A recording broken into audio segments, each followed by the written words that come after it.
Assalamualaikum warahmatullahi wabarakatuh. Dalam kesempatan kali ini, kita akan mempelajari tentang kisah keteladanan Luqman. Kisah keteladanan Luqman masuk ke dalam bab 10 kelas 5 semester 2. Langsung saja kita masuk ke dalam materi. Pertama-tama kita akan mempelajari tentang siapakah Luqman itu.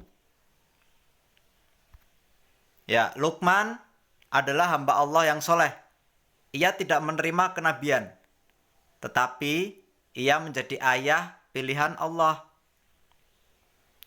Secara nasab atau keturunan, Luqman adalah anak dari Baura bin Nahur bin Tareh. Tareh bin Nahur adalah nama lain dari Azar. Sedangkan Azar sendiri itu adalah ayah dari Nabi Ibrahim alaihissalam. Sehingga Luqman ini masih memiliki hubungan saudara dengan Nabi Ibrahim alaihissalam. Luqman dikaruniai usia yang panjang. Beliau hidup selama 1000 tahun. Beliau hidup pada zaman Nabi Daud alaihissalam. Sebelumnya, beliau bekerja sebagai tukang kayu dan juga penjahit. Namun, karena kebijaksanaan beliau, maka beliau diangkat menjadi qadhi atau hakim di zamannya. Luqman dikaruniai banyak anak. Namun, anaknya meninggal saat masih kecil. Di dalam Al-Quran, Luqman digambarkan sebagai sosok seorang ayah pilihan Allah.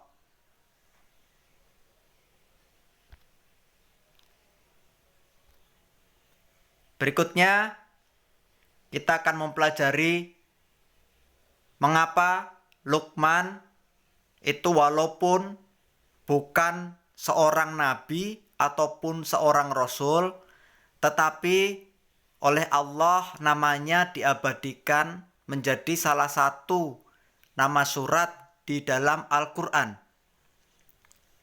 Ya, yang pertama akan kita bahas pada kesempatan kali ini yaitu surat Al-Luqman ayat 12. Kita akan mempelajari dari hukum tajwidnya terlebih dahulu. Langsung saja, yang pertama kita bisa melihat dal sukun di sini, maka hukum bacaannya adalah qalqalah sugro. Cara membaca hukum bacaan qalqalah yaitu dengan dipantulkan. Tapi karena di sini adalah qalqalah sugro, maka memantulkannya cukup sedikit saja.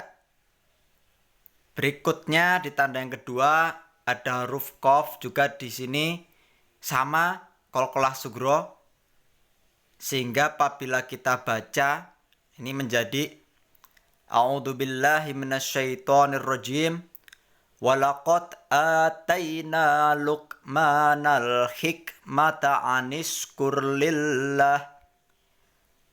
Huruf K di sini bukan qalqalah sehingga kita tidak boleh membaca dipantulkan. Ya, berikutnya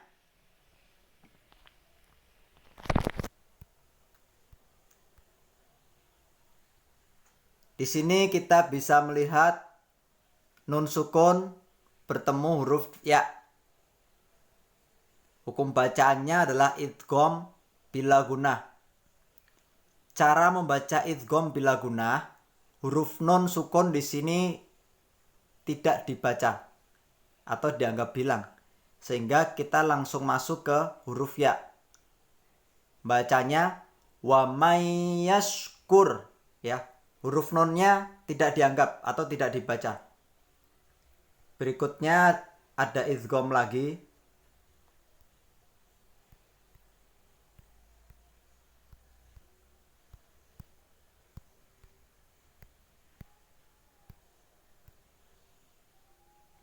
Ya. Di sini ada nun tasjid. Hukum bacanya adalah idgham ma'al gunah. Di sini cara membacanya agak ditekankan di huruf nun, kemudian agak dengung, ya. Jadi bacanya wa may yaskur fa innama yaskuru li nafsih. Ya, berikutnya ada nun mati ketemu huruf K. Di sini hukum bacanya adalah ikhfa. Kita baca dengung, ya. Wa man kafara fa innallaha ghaniyyun hamid. Nah, di sini ada nun tadi. Nun sukun sama idgham ma'al gunnah. Nunnya ditekankan dan agak dengung, ya. Nah, di sini ada ya dengan dhammah tanwin bertemu dengan huruf H. Ini adalah idhar. Dibaca jelas, ya. Ghaniyun. Baca jelas tanpa dengung. Dan yang terakhir di sini ada hukum bacaannya, ada dal. Kita baca qalqalah kubro, ya, harus jelas. Sehingga kita ulang bacaannya bersama-sama dari awal. A'udzu billahi minasyaitonir rajim. Walaqad atayna Luqmanal hikmata aniskur lillah wa may yaskur fa innama yaskuru li nafsih wa man kafara fa innallaha ghaniyyun hamid. Ya, huruf ya di sini yang terakhir ini kita bisa baca panjang 5 harokat karena dia terakhir, ya. Itu tadi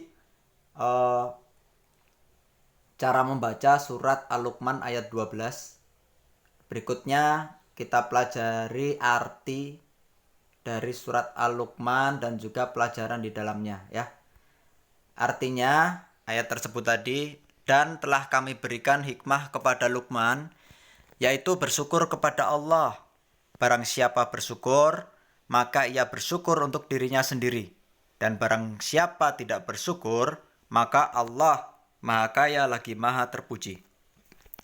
Apa pelajaran yang bisa kita petik dari surat Al-Luqman ayat 12 ini? Pertama, di sini Luqman adalah hamba Allah yang telah dikaruniai hikmah, yaitu bersyukur. Mengapa bersyukur itu merupakan sebuah hikmah? Di sini yang kedua, Allah berfirman, barang siapa bersyukur, maka sesungguhnya ia bersyukur untuk dirinya sendiri. Karena tanpa manusia bersyukur, Allah itu tidak akan rugi sama sekali. Karena dijelaskan di dalam surat Al-Luqman tadi, Allah itu Maha Kaya lagi Maha Terpuji. Sehingga tanpa manusia bersyukur pun, Allah tidak akan rugi. Kalaupun manusia bersyukur, itu sesungguhnya dia bersyukur untuk dirinya sendiri. Karena Allah juga berfirman, la in syakartum la azidanakum wa la in kafartum innal azab bila syadid. Kalau kamu bersyukur, maka nikmat itu akan ditambahkan kepadamu. Tapi jika kamu kufur atau tidak mau bersyukur, maka sesungguhnya azab Allah kepada kamu itu sangat pedih. Jadi kalau kita bersyukur, itu sesungguhnya bersyukur untuk diri kita sendiri.